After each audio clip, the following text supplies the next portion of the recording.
Okay, we wanted to give everybody a couple of minutes to just sort of make their way in here. But good evening. Thank you so much for joining us. This virtual forum is part of our sort of ongoing efforts after publishing a newsroom-wide project called 72 Hours. And that took a really deep look at San Diego County's mental health crisis. Tonight's conversation is going to focus on one of the many challenges that reporting uncovered, which is the sharp rise in mental health struggles among our young people. Before we get too deep into things, though, I did want to take a moment. Just like many conversations with mental health, there is a possibility that self-harm could arise tonight as a topic. So if that's something that you struggle with, we do want you to just take a moment to consider what is best for you. We're also going to be sharing some resources in the chat. We encourage everybody to take a look at that, but particularly if anybody is here who might be struggling. So according to the CDC, in the 10 years leading up to the pandemic, feelings of hopelessness as well as suicidal thoughts and behaviors increased about 40% among young people. That is a statistic, and there are many similar statistics that prompted the U.S. Surgeon General to issue a public health advisory calling on the country to respond to the growing mental health crisis that's impacting young people. And our own reporting actually echoed those findings. Over the last 3 decades, the rate at which children were placed on 72-hour mental health holds in San Diego County has increased nearly tenfold. So this is definitely an issue that deserves our attention. It deserves our conversation. And we have some really smart people who are going to help us do that tonight. We also hope that this is just a starting place. We want you to take this conversation into your own communities, into your own homes, into your own workplaces, because we really feel that talking more about these issues and getting involved in the ways that we can is exactly how we figure out solutions to this epidemic. So let's let these folks introduce themselves. We're going to go sort of round robin here. So Nick, why don't you kick us off? Hi, my name is Nick Alcorn, and so I just graduated from high school, and when I was a student at Canyon Hills High School, I was a co-chair of the Student Wellness Education and Resources Committee, or the SWARE committee, that exists in the San Diego Unified School District. All right, and Kenya? Good evening. My name is Kenya Taylor. I'm a licensed marriage and family therapist and president of the NAACP San Diego, which has been here for 104 years. I'm excited to be here, and thank you to the Union-Tribune for having me. Of course. Thanks for being here. Josie. Hi, my name is Josie Kamida. I'm an associate marriage and family therapist, and I work as a school-based therapist for the Healthy Early Years Clinic here in San Diego. Haley? Hi, everyone. My name is Haley Veniegas. I am one of the directors of services with San Diego Youth Services, and I currently oversee several of our programs that focus on supporting runaway homeless youth, along with our LGBTQ plus clinic and drop-in center called Our Safe Place. Awesome. Matthew, so excited to see you. Are you able to introduce yourself as well? I believe so. Is my Wi-Fi working fine? It's working. Let's go. So hi, everyone. My name is Matthew Quitoriano. I'm a current student at San Diego High School, and I also serve on the San Diego Unified Board of Education as a student trustee to represent students from across our school district. Thanks so much for having me. Awesome. All right. Well, we're just going to jump right in here. And one of the things that I wanted to sort of start to kind of get us oriented is really getting a sense of what some of the challenges young people face in sort of a mental health space. So I think that that's a really appropriate question for our young people to answer. So Nick, why don't you get us started? Thank you very much. So I think when we talk about challenges that young people face when it comes to mental health, there are a lot of different spheres and facets that exist within the answers to that question. I think there are a lot of different things that inform our interactions with school and like whether people have sports in other parts of their lives and family life and just home life in general. But I think a lot of these things have one thing in common, and that is that each issue existed pre-COVID, but a lot of them got changed or a lot of times worsened over time as a result of the pandemic and quarantine and that whole experience. As many of you know, like a lot of teenagers struggle with finding their own individual identity and like how that fits into the world around them and among their peers and different things like that. And especially forming meaningful social connections. That's a lot of times what we have to learn to do as teenagers, connect with our peers and see how we're able to build that social circle. And I think things like that became harder when quarantine was a thing, especially because, again, people were stuck in their homes and things like that. And coming out of that, social circles and things like that have changed quite a bit, and trying to rebuild those social skills and different things like that, and just trying to figure out how to create a school environment. All those things become more challenging as the result of a pandemic. There's also another kind of school related struggle, but it exists in a lot of parts of our lives, is like finding motivation and peace of mind in daily life. That can be quite a struggle. And again, when we talk about quarantine, when online school was a thing, that was very draining. Even though it could be relaxing at sometimes, it was often very tiring to have to sit in front of a screen at all hours of the day. And now going back to in-person school is still difficult, and going back to having to do all these things is still somewhat tiring on a lot of young people. So it just messes with our ability to be productive and enjoy our days a lot of the times. Yeah. And Matthew, I know that in previous conversations, you sort of talked about that almost like that mixed messaging that young people get, trying to make time for themselves, but also all of these requirements that they have that are sort of thrust upon them. So tell us a little bit about that. Yeah. So first, again, I 100% agree with everything that Nick said. I mean, struggling to form interpersonal relationships, motivation, social pressures, the pandemic, I think all of them are things that young people are seeing today.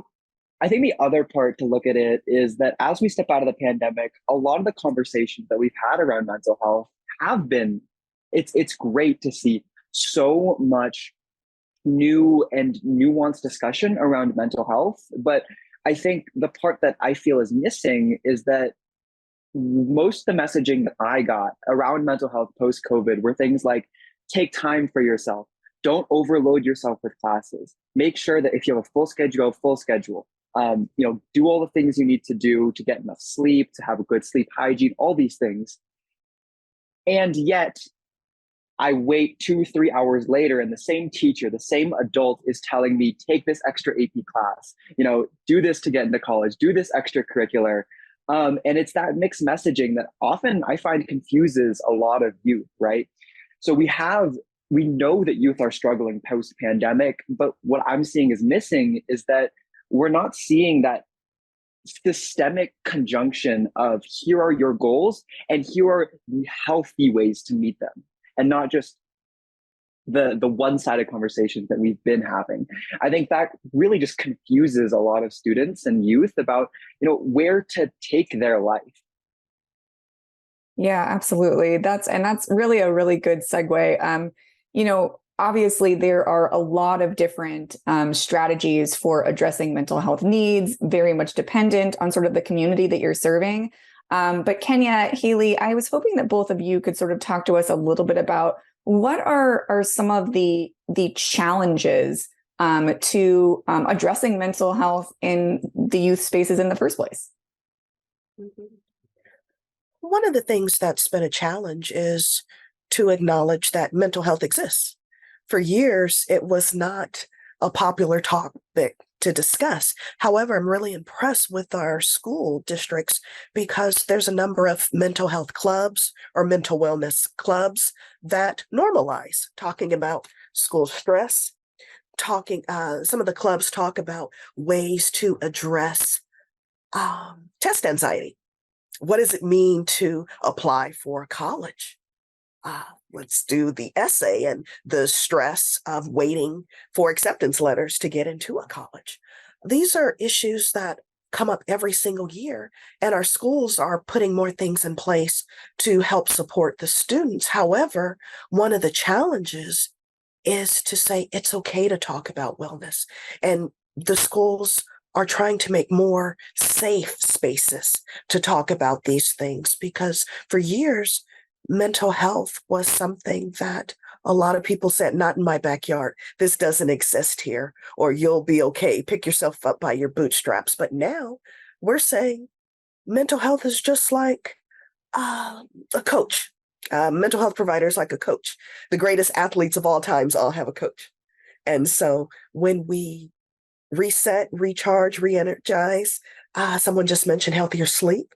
These are things that can help us take our life to the next level and be the best student possible. Yeah, great. Haley, did you want to add to that? Yeah, I think also I think just some challenges that I've also kind of just noticed being in this field and just in my role too is, I think we are trying our best to create low barriers for all youth and their families as well.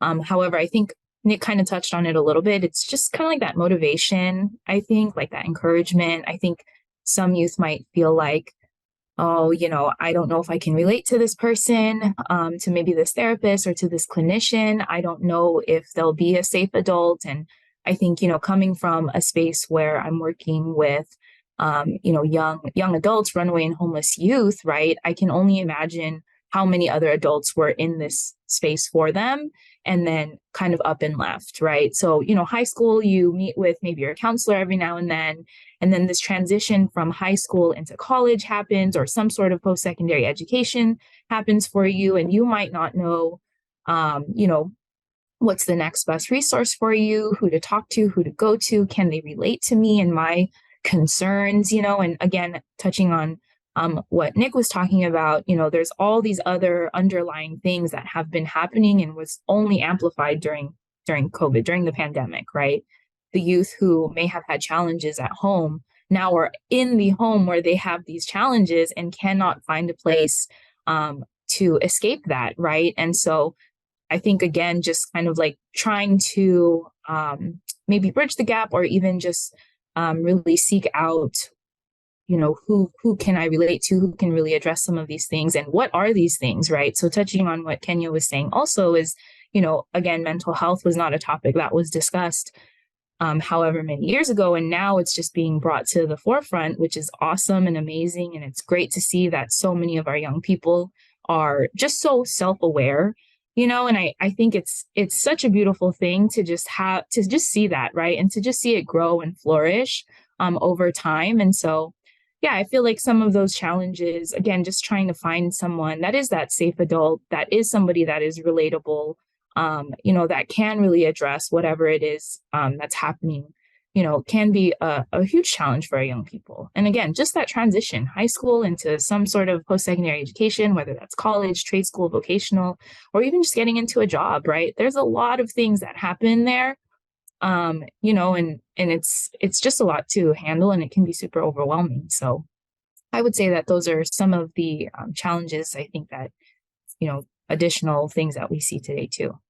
Yeah. And, obviously this isn't a sort of an expansive look at all of the challenges that face our mental health communities, especially among young people. It's a really broad topic, but it really is super fascinating to listen to all of your guys' individual experiences with it.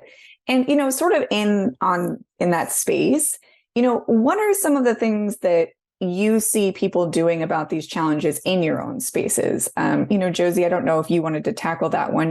What are some of the things in your sphere that you're seeing people do to sort of address mental health in youth spaces?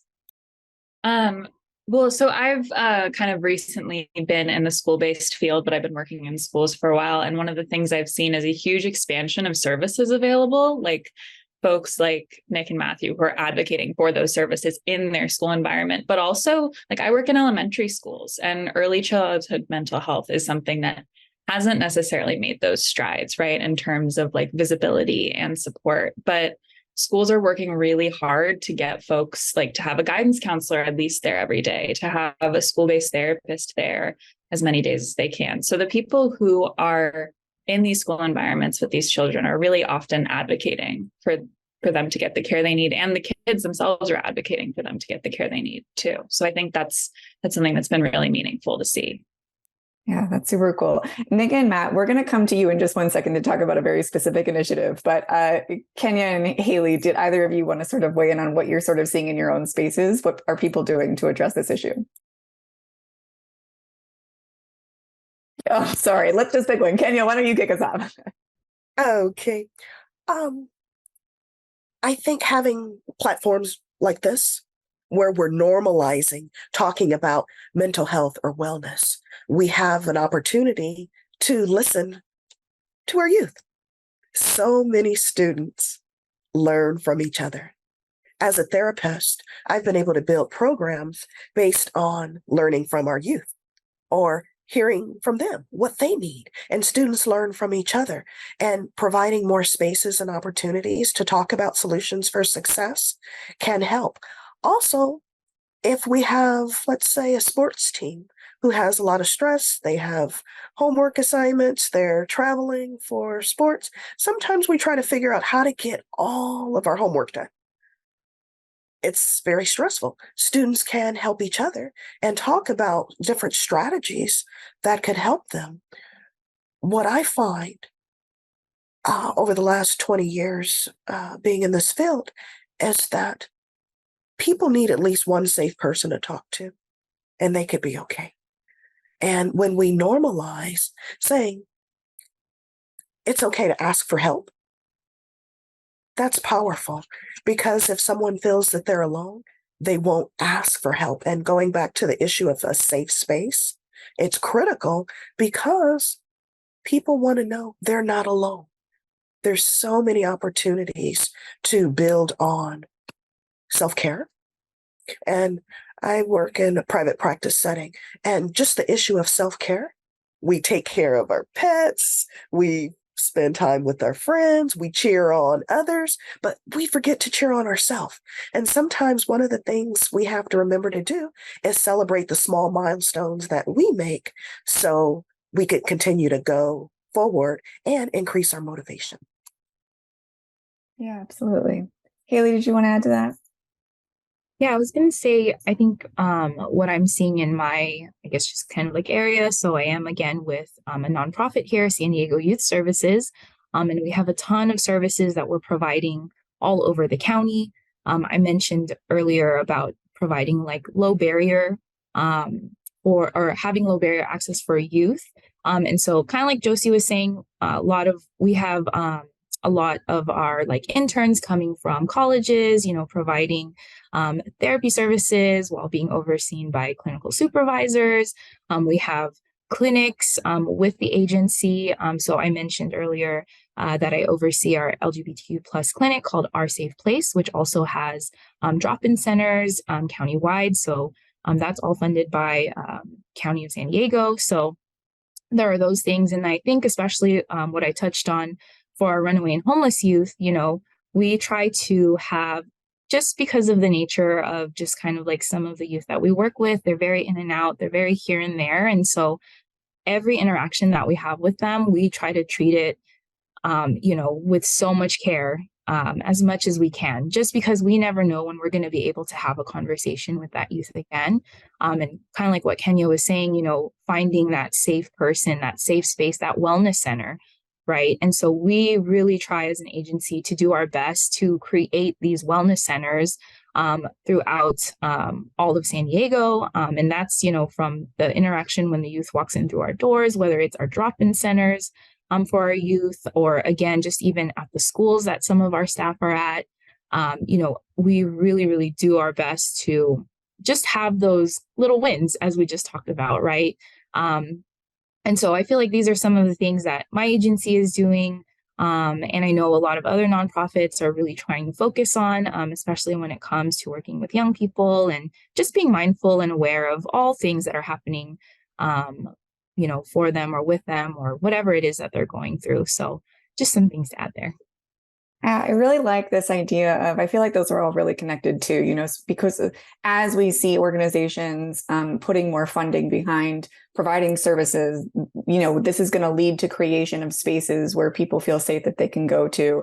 I also love the idea of sort of just really maximizing our time together, making sure that when we are addressing youth, we're doing so in a really meaningful and empathetic way, sort of every time, right? And all of these programs, I think, have something in common, that they really come from sort of, they're born out of a need. And Mike and Nick, you guys both spoke about a pretty cool program called the Student Wellness Education and Resources Committee, or SWARE. And this operates within San Diego Unified. It was founded in the fall of 2020. It's super cool. Why don't you tell us a little bit about that and sort of what it does and how it came about? So it was founded again in the fall of 2020 by two students who were then seniors, who had been experiencing the pandemic, which was bringing up a lot of mental health issues that had existed before, and they were seeing the need for advocacy for mental health services and things like that among students.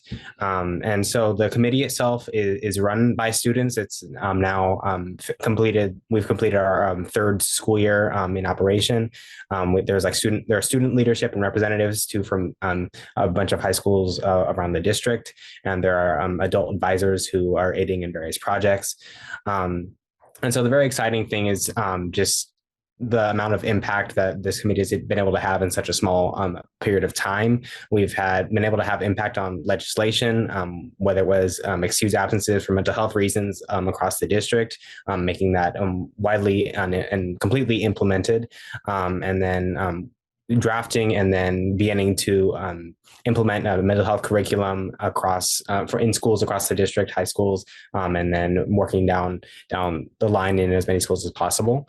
And just being able to have, again, a student-led group. I think that is something that was unprecedented before in terms of having something that's outside of a specific school site that operates, bringing students together from different parts of San Diego and creating initiatives and creating campaigns and things like that, and events for students to come together and discuss what needs to be done, and to have meetings with district officials, and to have events with different organizations like UCSD and Rady Children's Hospital about mental health and wellness and all these different things, and a meeting with the U.S. Surgeon General's office as well, and to talk about the national impact of things like this. So I'm really excited for the future of SWARE, and I'm very proud of all things that SWARE has been able to do thus far. So cool. Matthew, did you want to add to that? Yeah, I just really quickly want to talk about the curriculum piece. It is so important to have at least some sort of mental health first aid or curriculum within our schools. And I think the first thing, and when I first heard about this project, I was a little scared about the curriculum project aspect.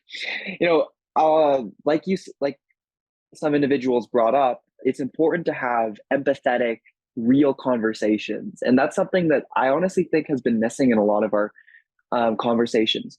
For example, some of the lessons around technology use and screen addiction are just put your phone down, it causes depression. Well, yes, we know that it does, but there's more. And that was what we really see hope for with having a student-led curriculum, is that it allows for spaces to be destigmatized. It's a space where, yes, using your phone and social media causes depression. Here's why, and it's not your fault. That's the part that I think that's missing from a lot of our conversations, and that I'm really excited for SWARE. Again, it's unprecedented to have such a powerful student-led body. But again, I think we're all hopeful that at least the conversation is happening. Yeah, absolutely. It's so impressive. I mean, that work is just real. And if anybody here is unfamiliar with SWARE, it's a super cool program, very worth looking into. And I do think that sort of dovetails into something that we were talking about before this panel started. And Kenya and Josie, you were both speaking on to this, is sort of the importance of smaller individualized communities being involved in creating their own care. Really being able to be a part of that process so that they can get what they need, because it's the communities that are impacted that know what they need most. And so you guys both have very different experiences in that space. So Josie, why don't you sort of get us started? Yeah. So, I mean, I practice from a very client-centered perspective, right? Like, I believe that the client is the expert on their own life, whether they're 6 years old or 60. I think that also just the importance of, like, young people these days know a lot more about inclusivity. I'm 26 and they know more about inclusivity than when I was in high school. You know, it's not that far away, but it's still something that's valued for spaces to be neurodivergent affirming, right? Trans and LGBTQ plus affirming. Like, students who are creating these programs have much more knowledge about the issues that are facing kids. Like, I have 6-year-olds coming up to me and being like, oh, I think that my classmate should go to you because he gets mad too. Like, they have so much knowledge about how to support themselves, but very little agency or resources in doing that, especially with the younger kids that I work with. And so I think, like, when we're thinking about programs like this that are designed to help folks, they need to be low barrier to access, like Haley mentioned, and inclusive and affirming of anyone who is going to access them, and not a prescriptive approach. Yeah, Kenya, did you want to add to that? Yes. I think one of the simplest things that we could do that people forget is ask the students, what do you need? How can I support you? And we were able to build programs based on those questions, because what happens at one school may be a little different at another school. When we think about San Diego County in its entirety, we have the city, we have semi-rural and rural communities. Sometimes there are different needs in different communities, and building on programs based on what the students need or request. Sometimes when we think about a student who has a difficult time focusing, we could create a group based on those students who have a difficult time focusing and talk about strategies such as breaking things down in smaller pieces, or what we call chunking. You break things down in smaller pieces to not be as overwhelmed or stressed. It's a technique that may be used for attention issues, but also to reduce anxiety. And so sometimes we try to complicate solutions for mental health, but starting by asking the students, what have you done in the past to get through this difficult time? Or what have you heard from some of your friends that they were able to show their resiliency? And when we build on strengths, I think that's a very quick foundation, not to minimize what happens. However, it's a good starting point to show how resilient the students are and build on what's already working for them. Yeah, absolutely. I think too, you know, we sort of talked about this a little bit, but this idea that, you know, care can come in a lot of different forms, and it's important that it does come in a lot of different forms, because we do have such expansive, you know, a breadth of needs sort of within this community. And I know, Josie, you sort of talked about MCRT earlier, and I didn't know if you wanted to go into that as well. But Haley, I would also be really interested in hearing from you about sort of the specific communities that you work with and some of the sort of individualized lessons that you've learned through that process. But Josie, did you want to kick us off there? Yeah, and Haley can speak, I'm sure, also a lot more to the kind of continuum of care that exists in San Diego County. But I just, like, a lot of the time, right, places like mobile crisis response teams or crisis lines might be called because someone's having a behavioral health emergency. That could be someone who is on the autism spectrum, who's having a meltdown and is having behaviors that might make them a danger to themselves or to other people. And it is crucial that clinicians who arrive to that situation have the training and knowledge to, like, work with people in their most vulnerable moments, and that clients have the confidence that they'll be safe in those vulnerable moments, and that I have the confidence as a therapist that if I call MCRT, that my client is going to get good care. So the need for expansive and inclusive and low barrier to access care doesn't just exist when you walk into a therapy room or when a client is at school and sees me. It's present throughout all levels of need. And so I think it's just really important to consider that, like, a lot of people rightfully so think therapy, oh, like mental health equals therapy. But there's so many different resources and so many different programs, and honestly, something for everyone, right? Not everyone likes one-on-one individual therapy, but that also means that things could look really different for a lot of people. And so there's always opportunities that we can kind of create a more supportive mental health environment, right? Holistically. Yeah, totally. Haley?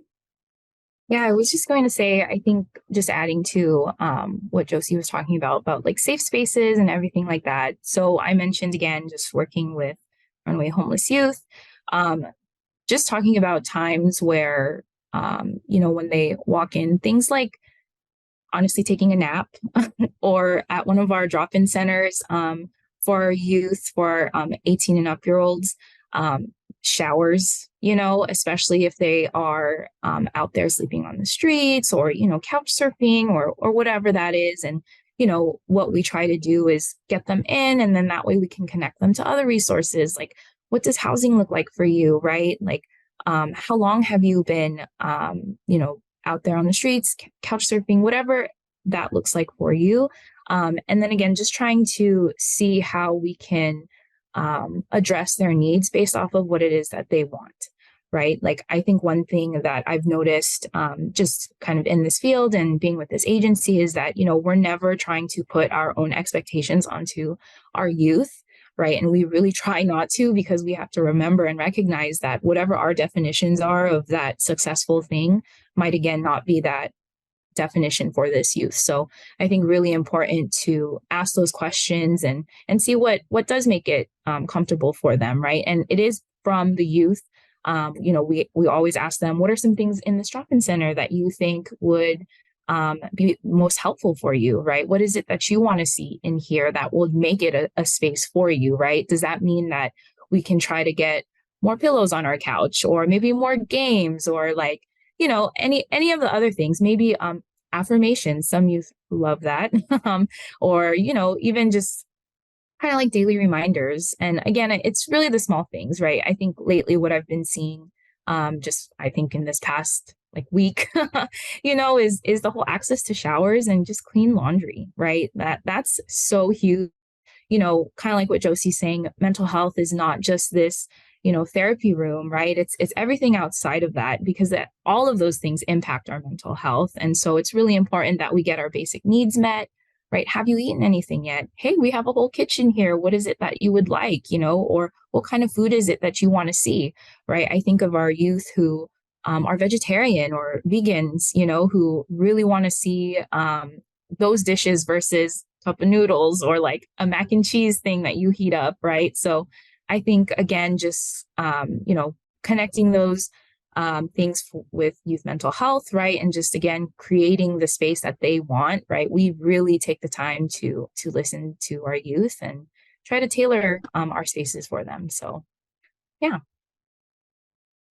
Something that I've been thinking as I've been listening to all of you guys speak is just, I'm always reminded when I am in mental health spaces or I'm working on mental health stories, how expansive but also individualistic it is. How it really is a very personal journey, and what you need to do in order to improve your situation can be so drastically different, even from somebody who is in your same cohort or shares a lot of the same characteristics. And so I'm going to acknowledge that while also asking you all, and I did sort of want to hear from everybody. I kind of wanted to bounce back to Nick and Matthew on this one, but what are some of the actions that people can take to positively impact mental health for themselves or for others? What is your experience has shown you about that?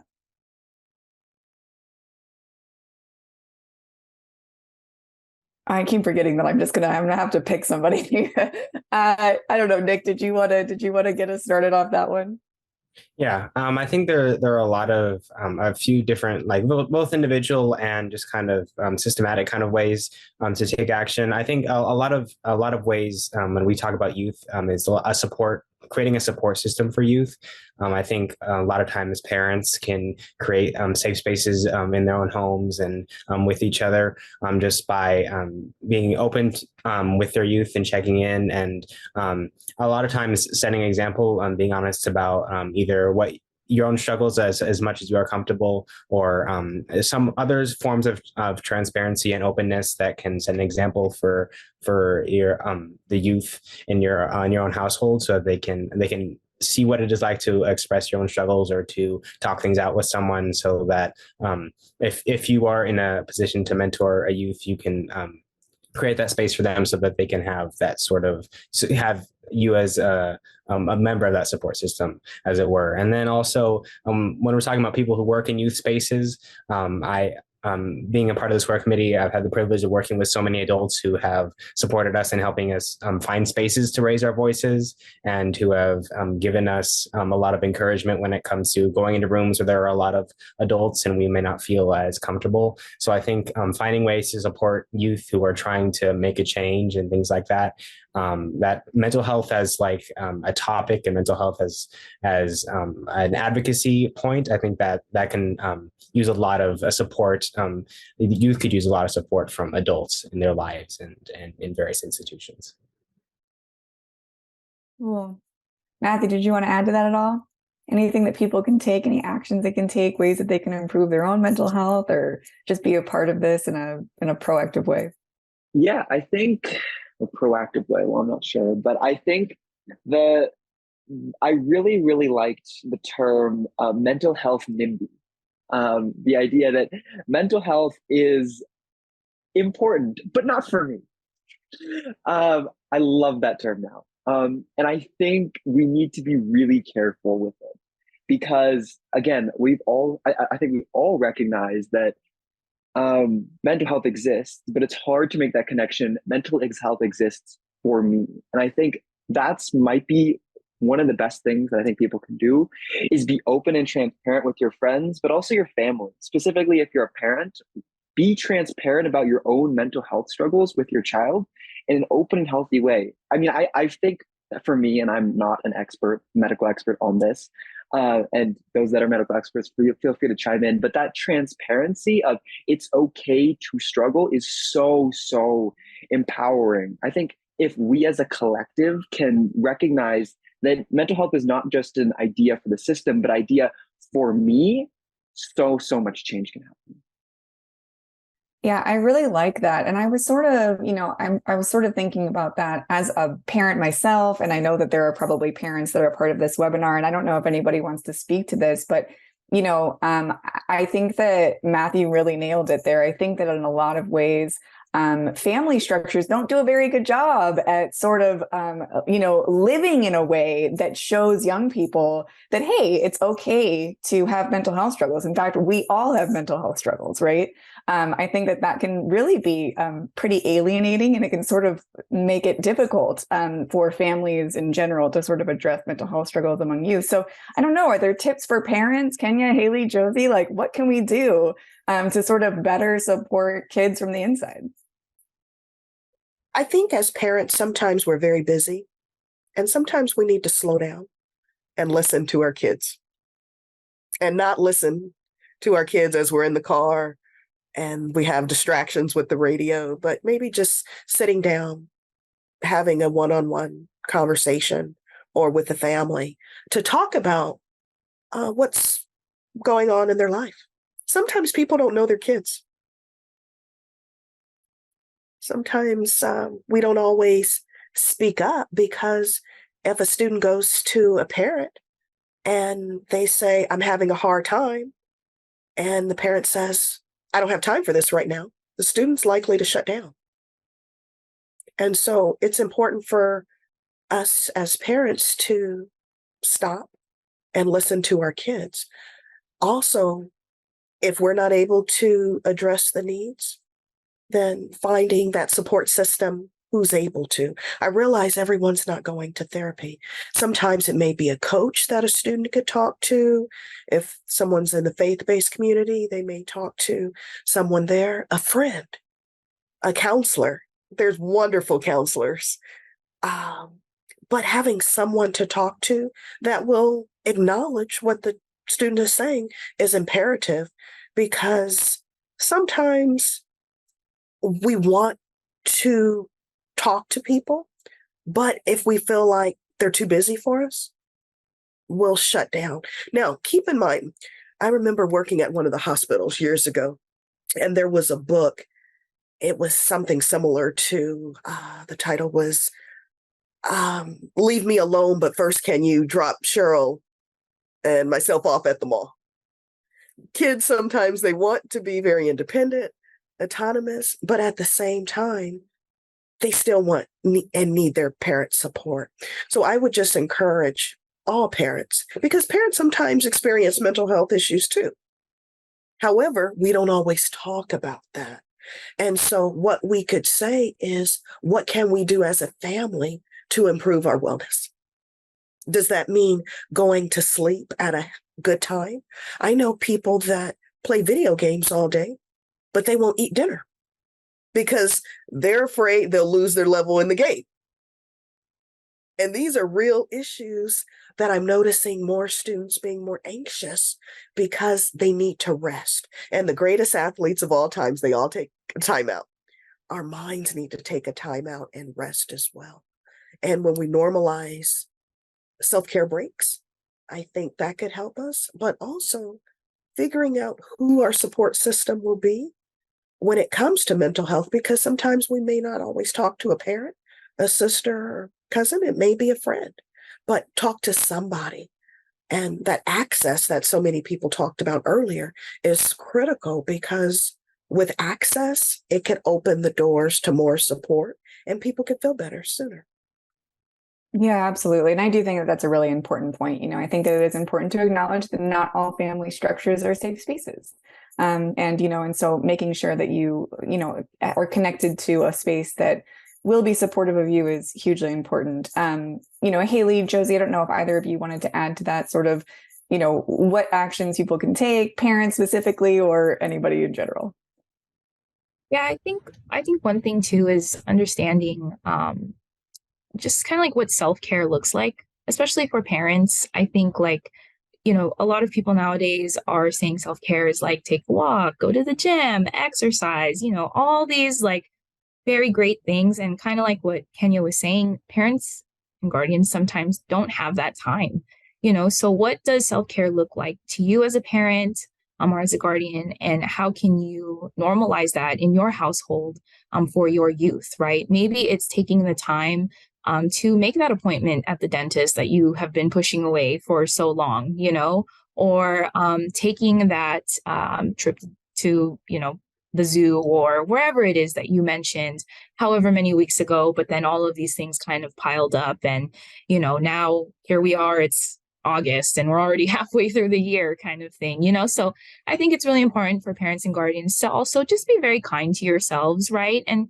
just recognize that it is okay to not be okay. And if we're saying that out loud and we're having our youth hear that from us directly, I think that's just another way to kind of from the top down, right? Bring that communication and that information all the way down to your youth, right? And when I was facilitating just kind of like in class, like groups and all of that stuff, we would always say to parents and guardians, like, do you want your youth to hear it from their peers, or do you want them to hear it from you directly? Because that's a lot more powerful depending on the type of household you have. And again, I recognize that not everybody's households look the same or are the same, or, is in this familial like structure that some may know or some may not know. And so I think, again, it's just really being open to this concept that self-care isn't just taking a walk, taking a deep breath, right? It can be other things that you find make your day or make your lives a little bit easier down the road, because it helps you along the way for that. So, and one tip I would always tell parents, especially when I was, facilitating like sex ed curriculum a long time ago, was sometimes awkward conversations happen when you are dropping them off to the mall, or when you are dropping them off to go to school, right? Because you might not be looking at them directly, but you're still having this conversation in a very intimate setting that might be for maybe 2 to 3, 5 minutes, and so that's also another thing that I would always tell parents and guardians, like if it's really uncomfortable for you to have a conversation about whatever it is, right? It doesn't have to be about like sex or anything like that, right? Just anything that you find uncomfortable or awkward, do it while you're doing something else. And maybe it might be something, less awkward down the road. Obviously, again, we want to encourage transparency and just, again, that communication and just building that healthy form of communication for parents and guardians and their youth. So, yeah. Yeah. You really called me out with that dentist appointment thing. I'll have to get on that, I guess. Sorry. It's fine. It's needed, I guess. Self-care. I do think that, talking about just sort of like wellness as a unit, I think is so powerful. And because I think that we do talk a lot about wellness as a community, and I think that's important, but, family is sort of like the smallest microcosm of community that you can get, and that includes found family, of course. Josie, did you want to add anything to our conversation there, just about what actions people can take?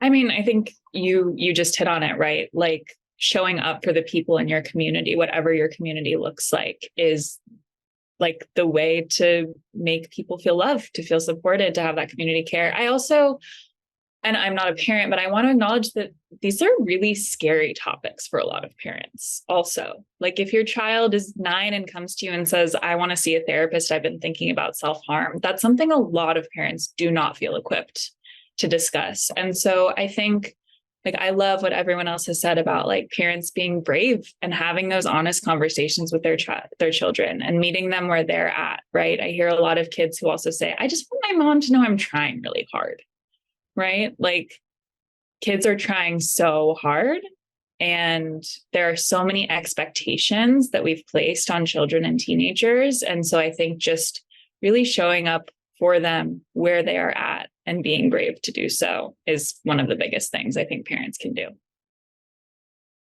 Matt, you did a big body move there. I didn't know if you had something that you wanted to add to that point.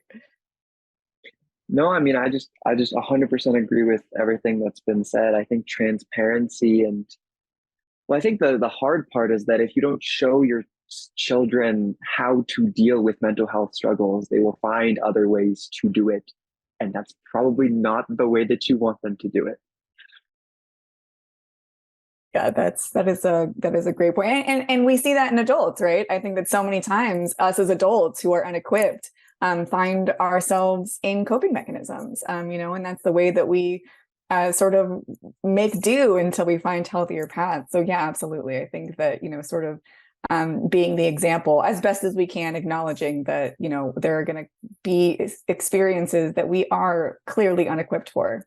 I just want everybody to know that we have some really good questions coming in. So in about 10 minutes now, we're going to sort of transition to those and just ask our panelists to address those from you. But we see your questions and they're really good. So we're going to get to those. I think what I want to segue to now, and it'll probably take the rest of our time, and something that everybody in this chat, at least when we separately connected on this topic, was really passionate about. Policy is very likely to be an integral part of our society's response to mental health struggles, and policy across the board. We're not just talking about policy at the country level or policy at the state level. We're talking about policies here at home, policies in our own cities. What does that look like to you guys? And I think we'll kick us off with Nick, if he's willing to get us started. What do those policies look like to you? In my experience, a lot of times it's about like creating space and just like getting something started. I mentioned the excused absences for mental health reasons that are now offered for students across the San Diego Unified School District. That was a policy that was put in place to, again, create space for students to be able to not be at school if they're not mentally or emotionally able to come to school on a certain day or a few days out of the year. And when we're talking about the mental health curriculum, that's again creating the precedent for this this presence of mental health education to be in schools across the district. So I think when we're talking about like future mental health policy, creating space for resources, creating space for therapists on campus, and wellness centers in as many high schools as possible, if not all of them, and all kinds of resources like that. I think when we talk about like making sure that students know about what resources are present, communication and things like that. Just when we're talking about policy decisions regarding mental health, a lot of it is addressing specific needs for students and making sure that those the ways that those needs are addressed are widespread and deliberate and well thought out. Absolutely. This question really is for anybody at all who wants to sort of jump in. I know that you all had sort of varied thoughts on this. Haley, you're nodding. You want to talk a little bit about what, some of those policy shifts may look like? Well, I mean, I think Nick, you really touched on it, right? I think a lot of policies will come after we recognize and see what the needs are and what the gaps are in services that we're missing, because, again, we might not see that right off the bat, but definitely we will hear that from our youth. And so I think in terms of just kind of like policies, it really is dependent on what it is that we're missing, right? And to have these wellness centers, which I feel like I've been hearing a lot more, lately, right? I think just trying to figure out how we can put more emphasis into all systems to have this type of wellness center for not just our youth, but even our young adults, and just kind of like going from there, right? So, yeah, I mean, I'm just agreeing with Nick. So, I feel like he just touched on so many things. I'm like, yes, this is what I'm talking about. And so again, it really is just dependent on the needs of our youth. So I feel like that's where we can start advocating for even more. And that's where all these policy changes and funding and, programs come to life, right? Come to fruition. And it's because we are asking, what are we missing? What is it that you need? Kenya, go ahead, Josie. Yeah. Kenya, do you want to go? Okay. So I also just want to speak to something Haley spoke about, is we're talking about mental health policy, but all policy affects our clients and all policy affects the ability to give care. So we're also talking about things like housing security, right? And policies that make kids feel affirmed to be who they are, and policies that help people put food on their table, right? And that's something that clinicians also struggle with, right? When we're thinking about mental health policy, we also need to think about a way to create work that is sustainable for people that are in this field. I'm really lucky where I work in an organization where I feel like I'm very supported, but I have colleagues who don't feel the same way. And especially with the county of San Diego is one of the largest behavioral health providers in the region. And so the policies that are enacted on a local level are really important to the work on the ground that we're doing.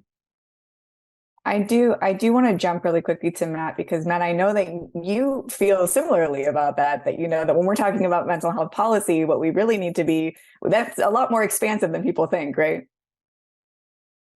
Yeah. So first, I actually didn't start out working with mental health at all. A lot of my work was focused around equity, was focused around honors classes in our schools, things like that. But kind of this non-focus on mental health transformed me into realizing that mental health, I feel, is more of a symptom and not a cause. And so I think it's things that we did 5-10 years ago that we're seeing now. As to answer, the original question, I think we could all talk for hours and weeks and days, and we have been talking for hours and weeks and days about, fiscal policy and homelessness and food on the table. 100%, I agree. But to answer the question of what does policy look like to you, I think the thing that's most relevant to today is the idea of screen addiction. And this is something that I've talked about so much, but I'm happy to talk about it more. I think a couple things. First, so excited for SWARE to have that educational curriculum that is built by students for students. Again, that idea of destigmatizing the idea of a screen addiction, saying it's not your fault, like you said, Kenya, that you have individuals that are addicted to video games, but being clear, open, transparent about that conversation, about why that happens, I think is incredibly powerful. I think the other part that we have to do with screen addiction, and I apologize, I'm a dreamer. But I think oftentimes I feel frustrated that so much of the pressure on screen addiction is put on us, the youth or the parents. Just put down your phone. Just take your phone away. Just take away the chargers. Yes, I'm sure that all of those work, but I also feel that shouldn't some of the responsibility also be on these massive companies that are doing this? And again, this is something I could talk about for hours, but maybe we should think about, as a system, shouldn't we be holding these companies accountable as well? It's a holistic approach. I should be doing my part, but so should those that are actually creating the products that are harming us. Yeah, I love that. I feel like we could speak we should have a panel on screen addiction just for everybody. Everybody should come to that. Kenya, why don't you go ahead and take us home on this topic? What does policy look like to you? Policy is defining the problem. But when we define problems for our children and youth, it's important for our children and youth to be at the table. All too often, grown-ups are making decisions for our students. We have differences. There's generational differences, different needs. It's important to hear from our youth and find out what's working and what's not. It's also important for us to invest in our youth and do it from a prevention perspective, not wait till there's a major issue. It's like this fentanyl crisis we're in now. How come we're not investing in more programs like years ago it was Friday Night Live, the alternative to alcohol and substance abuse? Now, way back when, 30 years ago, I brought that to Valhalla. It's important for us to have prevention programs and invest in our kids and let them know we care. All too often, we invest, I think, in the wrong things because kids, they want to be safe at school. They want to thrive. They want mentors or tutors. How come we're not doing these things anymore? How come we're not having the apprenticeship programs in the schools, home economics, learning how to weld or auto mechanics? Everyone's not going to college. And we need different programs to make sure we address the needs. Oh goodness, junior achievement, they have phenomenal programs. And it was only low amount to get the training and bring it into the schools to talk about the options for the students. Students want options. And when we respect the options for the students will thrive because we can't put everybody in the same box. But with policy changes, it's important for us to make sure we're investing. When we look at budgets, and this is something I'm very passionate about, when we look at budgets reflect people's priorities. And when we don't invest in our kids, that's why things happen. Students know when we care. People don't always remember what you say, but they remember how you made them feel. And so when we invest in the kids early, they thrive. Yeah, I think that is such a powerful note to end on, that when we're talking about youth and mental health, it is so incredibly important that the young people themselves are shaping their own solutions. I mean, I think that, Nick and Matthew, really everybody in this panel has made an important point that, of course, our young people need support networks. They need support from adults in their lives. They need us to set examples for them. They need us to create safe spaces. They need us to help communicate. But ultimately, I think in a lot of ways, our young people are so capable and so capable to chart their own solutions, right? And I just think that we've obviously seen that with the young people that we've had on this panel. And I know that there are so many who are doing just incredible work out in our community. Okay, well, I do not want to keep everybody over time. So we are going to take a quick, we're just going to shift over to some questions that we got. Okay, hold on, Janet. I'm going to read through some of these. We're going to do some that we got earlier. So this is for the students. What are the best modes of communication these days for supporting and reaching out to young people to share mental health resources? How do you spread the word about your own programs? I can speak to this and swear we've had to explore a lot of different avenues for this because they're have been a lot of challenges in trying to get engagement when it comes to mental health and things like that in schools because social media is a very good resource, and we've been able to have social media campaigns and things like that. But we run into trouble when it comes to like getting all students to know either about event or about different mental health policies or different discussions that need to be had. It's hard to get buy-in from all students. We try to go into school site specific communication channels and try to do all those different things. So we have a lot of different methods of trying to reach out to students, whether it be like physical things like posters or online outreach in different ways. But there's a lot of challenges that exist. So it's kind of, my answer will be kind of like we have some things, but we're still trying to find the best way to reach out to students and let them know about resources and programs and all these different things that exist that they're not necessarily aware of on their own school sites in their own community, just because the discussions are not being had and it's just not widely. A lot of the things are not widely known. Yeah, it really is interesting that, we live in an age where it has never been easier to communicate with one another, but sometimes just that ease in and of itself can sort of clog the system. There are so many different avenues. Matthew, did you want to sort of touch on, what are some good ways to reach young people? Where do we communicate with them? Yeah, I think you really hit it on the nose when you said that it's clogged. And I think it's definitely very true that our methods of communication are kind of very clogged. I think that's something that all areas of governance, change, reform are kind of struggling with. Social media is a great tool. It's a great starting point, but I think the more social media allows yourself to disassociate from the event, and the closer that we can individually reach out to students, the 100% the more powerful it can be. I think the other part to think of is that not every resource is for every single person. And I think that's something that hasn't really been disaggregated. So, for example, there's a lot of there is a lot of resources for example, LGBTQ youth, and there's also a lot of resources for our students that are struggling with, for example, eating disorders. And oftentimes when we look at mass communication, the hard thing is that it's kind of everything is mixed together at the end user. And that makes it really hard to disaggregate what's for me, what's not for me.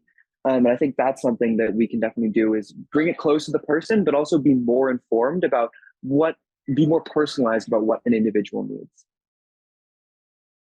I really love that. I really love this idea of sorting out ways to get the most salient information in front of the right communities, right? And I think that that's a challenge for everybody in the communication business, clearly. But I think every sort of area struggles with that, including mental health. I think that this will be for everybody. I think that they were interested. Our students are very popular in the questions, but we'll expand it out. But where are you as professionals, and where are you as students already turning to for mental health resources? Like, where are you going? Like, what's a good shop that you would already put your seal of approval on? Is like, yeah, this is a great place for resources. Haley, did you want to kick us off on that one? Are there places that you turn to sort of instinctually? Or Kenya, you unmuted, go ahead. Sometimes with students or even grown-ups, if we're a part of a group or an organization or a club, sometimes just being in the midst of those who have similar interests is helpful. For a lot of people who may be depressed, there may be an increase in isolation. So as much as possible, we want to try to not isolate as much. Those who have similar interests or hobbies, the schools are doing a phenomenal job with having various clubs on campuses. Sometimes participating in the clubs is a way to improve our wellness. It's not always that you have to see a therapist, but when you're around people that make you feel validated, they're not bullying you, they're not talking down to you, they're being supportive and uplifting. Those are things that help people thrive. And so it doesn't have to always be that a person goes to a therapist. Realistically, it's hard to get in to see a therapist sometimes. And we need more therapists. I encourage anyone who cares about others to think about going into the profession because we need more people who care. But for some people who like music, they like to dance, they like art, drawing, robotics, coding. These are things that help people thrive and feel empowered. So we could build on those things that we already like for hobbies to help us with our wellness too. Yeah, that's great. I think that it's really important to remind ourselves that, resources aren't always tip sheets or, a study on mental health. A lot of times the things that make us feel good are mental health resources. Josie, Haley, did either of you want to sort of add to that? Just where do we find these? Where can we find these resources? Where do they already exist? What's a good place to go? I mean, I think, like the tip sheets and all of that. But I was going to say, social media is huge right now for a bunch of things, right? And it can be positive, it can be negative, but I also feel like it's such a great way to connect with others out there. And we've had to rely on it so much during the pandemic. And I always find myself scrolling on whether it's like TikTok or, even just like YouTube or whatever it is that's out there. It's just really interesting to see just, the hobbies and all these just kind of like thinking outside the box things for youth, because again, it's not therapy isn't it for everyone. So I think, just trying to see, what interests you, right? So I know like at our workplace, we try to have things for our staff, like work groups or just kind of like meetup groups. So we've had things like a plant meetup group for our folks who are plant parents, or even just kind of like a run club or a restaurant club because people love to try new foods and, all of that. So, if you're not looking at like 211 or, the Access and Crisis line or, the National Suicide Hotline or any of those things, right? I also just kind of hopping on to what Kenya was saying, right?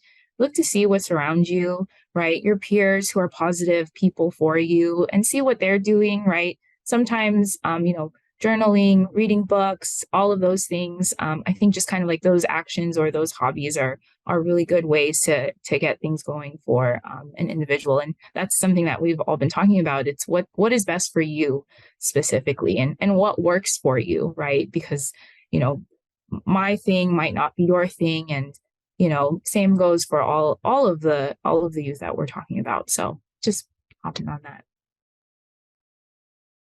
Josie, did you have anything to add to that conversation? I want to leave you out if you did. No, I mean, I think a lot of it has been said already. I agree that like resources are a lot more expansive than a lot of us think they are. I personally rely pretty heavily on the Access and Crisis Line and 211 when I'm trying to find services for my clients. I think those are amazing resources that we have access to here. There's so many different expansive programs now that are like summer camps. Like I have a friend who volunteers with an organization called Outdoor Outreach that does outdoor activities like paddleboarding and surfing with justice involved youth. Like there are so many different niches that places are in. And often it just kind of takes finding someone who you really trust, who knows a lot of stuff and having them help you dig around too. So word of mouth is really powerful. Yeah. And I think that goes back to sort of what Matthew was saying, that it's like the closer that you can be, to those resource networks, I think is really, it's nice to remind ourselves of that. This is one for the students. What kind of resources do you think would be helpful to young people that aren't already in place or easily available? Nick, I know that you sort of talked about how great Swear is, but how much better it would be if it had more funding. So, I don't know if you wanted to talk a little bit about that.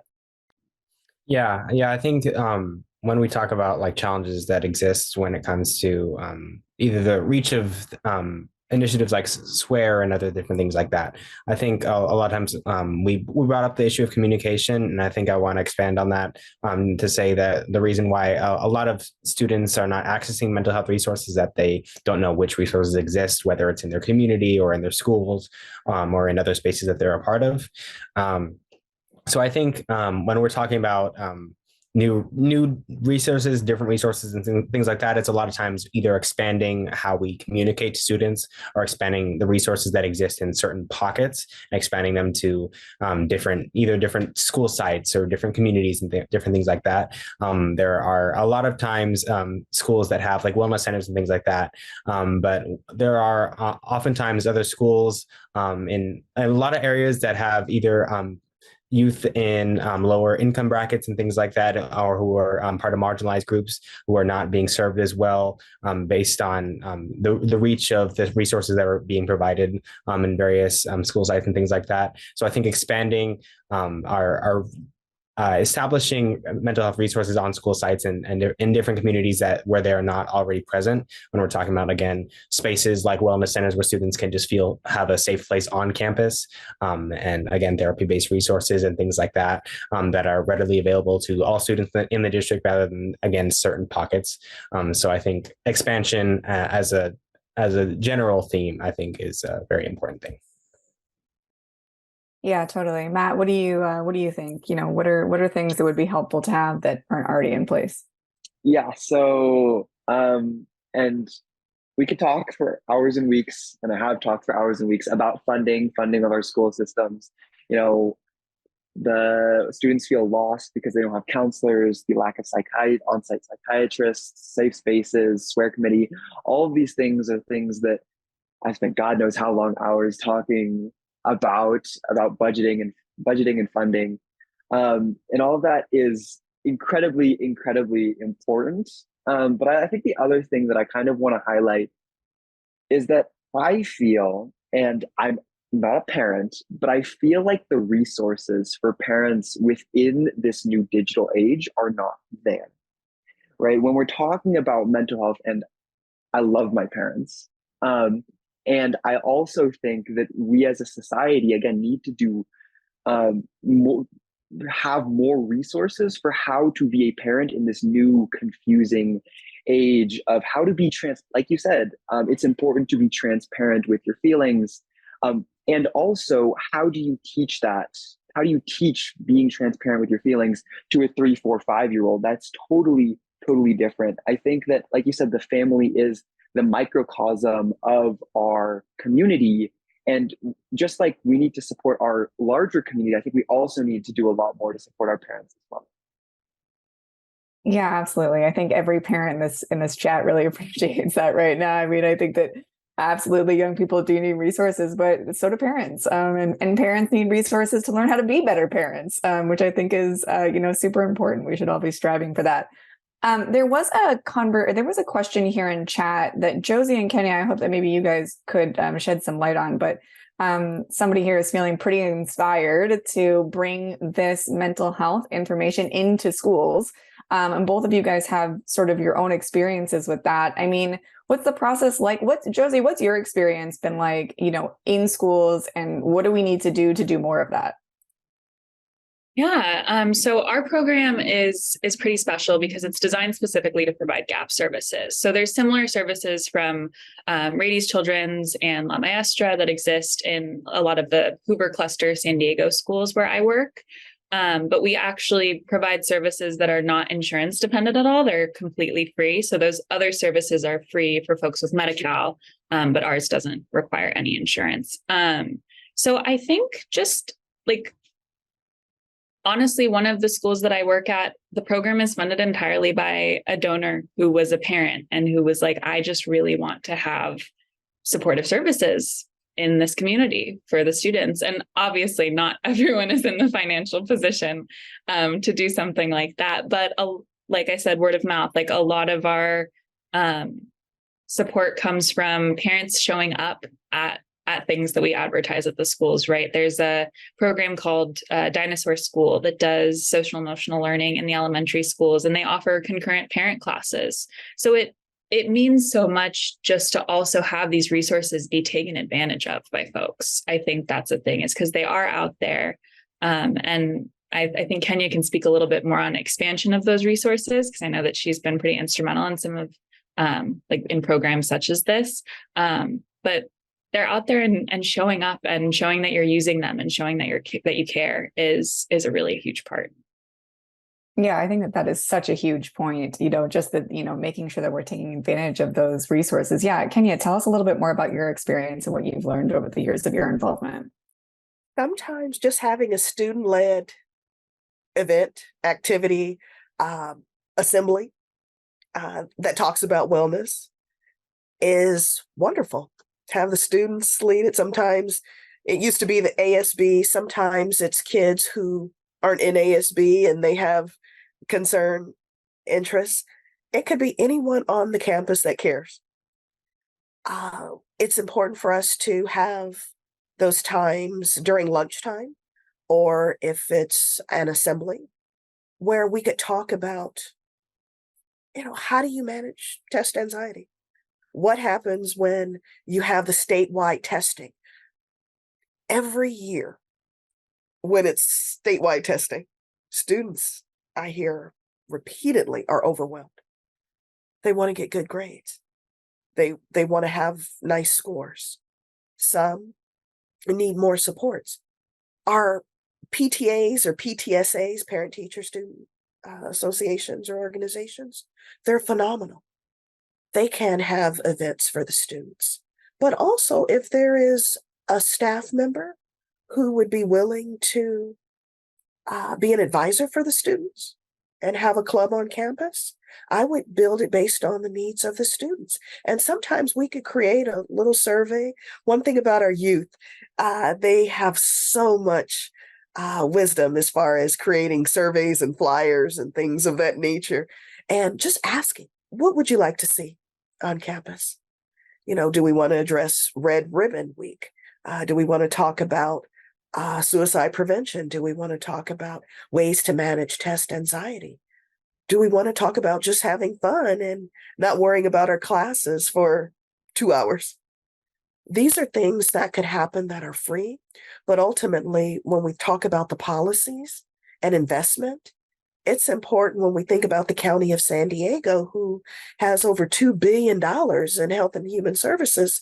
A number of our schools are funded already. Our nonprofits are funded. And so it's important, actually, I would say imperative, to build on more solutions for success so our kids continue to thrive. Kids should be able to thrive, feel safe, and be healthy in our schools. And it's important for us to make sure that we could have more funding so the students could have a journal and agenda. Sometimes when kids write things down, they don't have as much anxiety because it's in a safe space. Talking about solutions for success, incentives, having a speaker come in that talks about ways to reduce school-related stress. It's important, but also have a panel of the students lead it. Or sometimes schools have ASB exchanges where they have different schools talk, and with a platform like Zoom or other electronic resources, having more student-driven, student-led activities so kids could learn from each other is very important, but it can also be free. But we just need people to say, we're going to be intentional and we're going to make sure we make this happen so the kids could be as successful as possible. I really love that reminder. I think that a lot of times when we're talking about mental health, obviously funding is hugely important. It's really important that we are being super intentional about how we spend that money. But I think so many speakers tonight have sort of reminded us that a lot of the best interventions, a lot of the best resources are completely free. It really is about a willingness, right? A willingness to be involved, a willingness to serve our communities, as small of our communities as family, right? Okay, so we've talked about so many things tonight. We don't have many minutes left, but I did sort of want to end on a soft note. I wanted to hear from our panelists here. What are the things about the mental health space that are exciting to you? What has got you jazzed? Like, yeah, we are moving in the right direction. I should probably start with somebody. Haley, why don't you kick us off? But what's great about our mental health space right now? I think it's just, again, having discussions like this. Like, I have been in this field for a little bit. So I feel like we're always having top discussions like this. So it's really nice to hear it, especially from Nick and Matthew, who are students, right, that are living and breathing this right now. So it's just so great to hear. And it's so great that, regardless of all these things that we want, we are trying, right? We are trying to get there.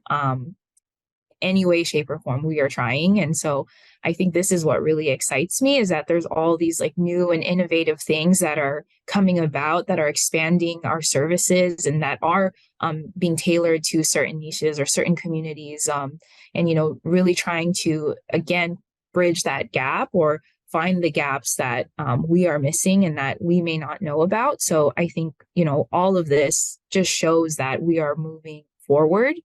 And again, just having the topic and normalizing it are just, I think, ways that have been just super positive. So.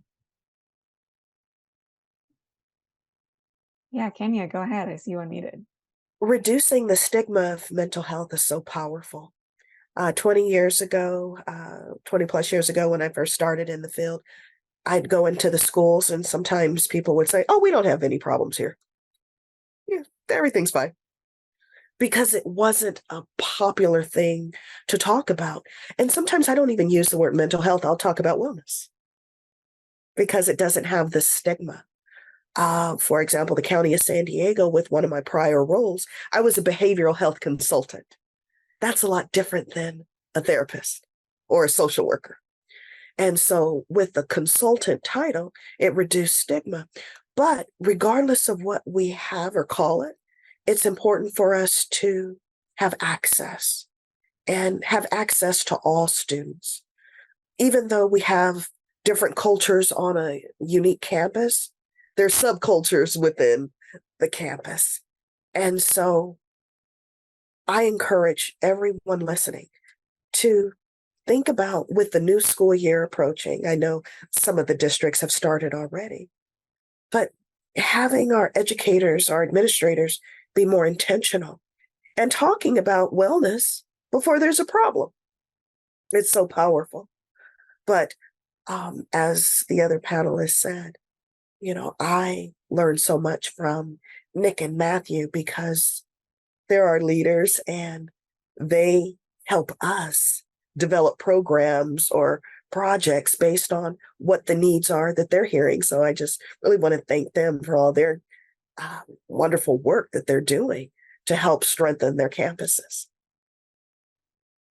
Yeah, absolutely. And we'll save them for last. I'm going to come to you guys. Josie, what are you excited about? What are we doing right? I'm excited to be in this community. Like, there are so many people who are doing amazing advocacy work in so many different forms for mental health. I think I can speak for everyone also, and just like the efforts of folks by Nick, the efforts by folks like Nick and Matthew were not there 8 years ago when I was in high school, and I think just the openness and the expansion and just like the prevalence of services that are also, like I mentioned, meeting people where they're at, right?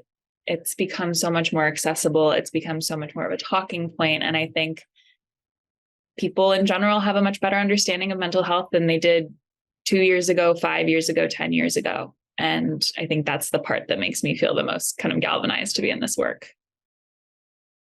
Oh, I love that. Nick, what are you excited about?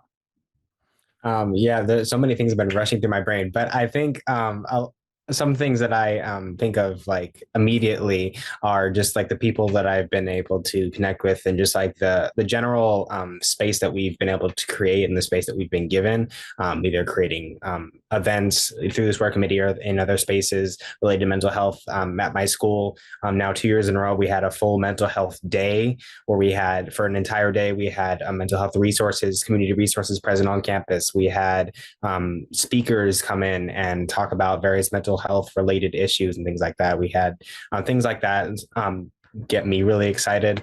And just when we talk about online spaces, I see a lot of inspiring when we talk about wellness-based content or mental health, education-based content, all kinds of things like that.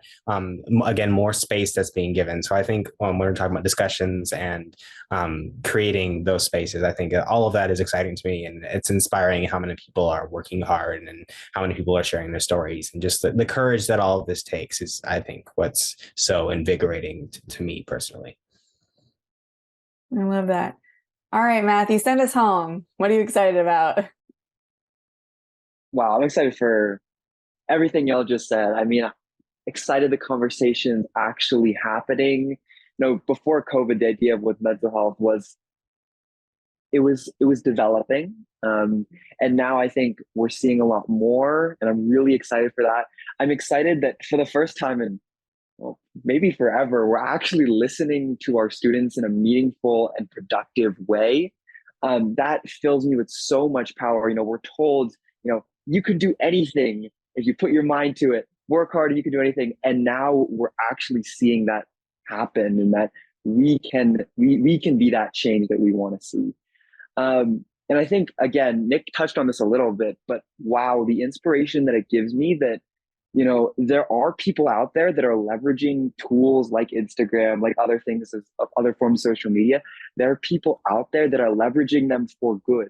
That we have not failed as humanity in creating this amazing resource, and we are using it correctly. That gives me so much hope that maybe sometime in the future we can use these resources for the power that they were meant to be. I think again, all of this work is just starting, but the fact that it's starting is amazing.